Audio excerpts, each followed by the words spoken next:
Chapter 15. Awakening awareness rarely arrives with thunder. It settles quietly, like dust on untouched furniture, like the faint echo in a hallway that used to carry laughter. Stephen did not wake up one morning suddenly transformed. He began to notice small things first. The way the house no longer smelled like the blend of Amanda's perfume and freshly brewed tea in the mornings. The way the kitchen felt sterile rather than alive. The way evenings stretched long and empty without conversation drifting from room to room. No warm conversations. No shared dreams whispered before sleep. No companionship. He had once believed those were extras, pleasant additions to a functioning home. Now he realized they had been the foundation. He would sit in the living room after work, remote in hand, and instinctively glance toward the hallway, expecting Amanda to emerge with a casual question. "How was your day?" Silence answered instead. He tried to distract himself with work, with calls, with productivity. But productivity does not hold your hand. It does not listen. It does not challenge you gently or laugh at your overconfidence. At night, the bed felt larger, colder. He reached for his phone often, scrolling aimlessly, fighting the urge to call her, not because he did not miss her, but because pride whispered that she had chosen to leave. Yet beneath pride, something deeper stirred, regret. He replayed the dinner in his mind, his mother's laughter, Amanda's quiet posture, his own careless chuckle. He had not meant harm. He had not intended humiliation. But intent does not erase impact. He began to understand that silence in certain moments is not neutrality. It is alignment. Across town, GD was walking through the same awakening. His apartment felt organized but lifeless. Meals were prepared, laundry folded, surfaces clean, yet nothing felt shared. He would open the refrigerator and remember how Lara used to rearrange shelves for practicality, how she labeled leftovers neatly, how she teased him about buying too much juice he never finished. Now there was no commentary, no laughter, no gentle correction, only order. And order without intimacy is barren.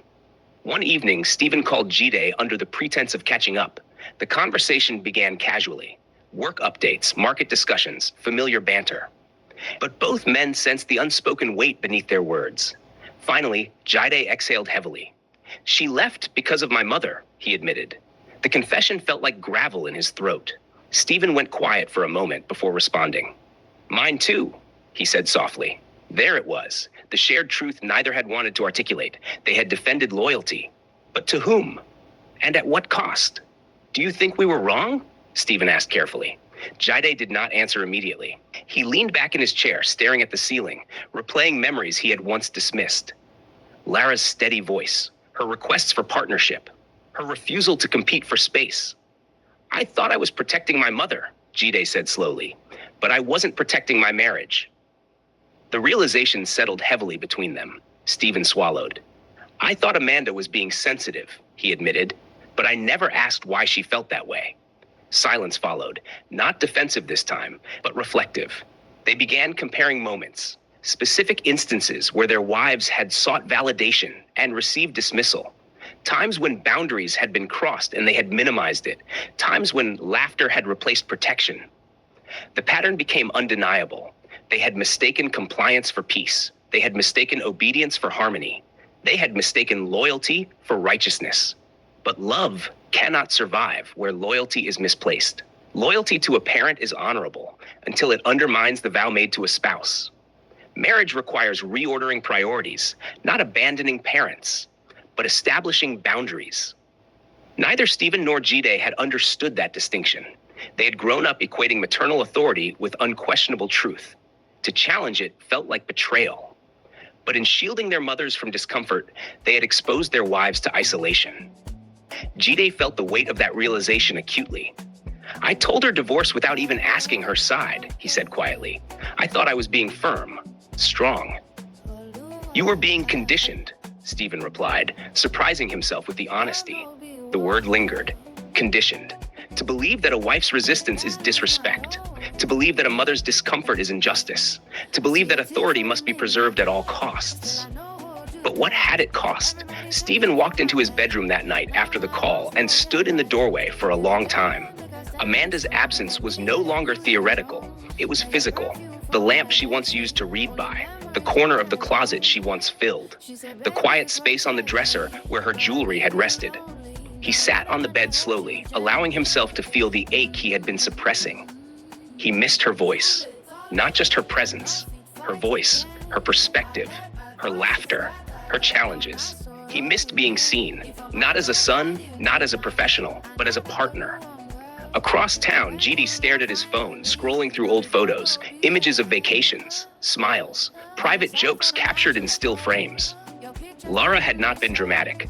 She had not insulted his mother. She had not demanded control. She had demanded equality, and he had responded with threat.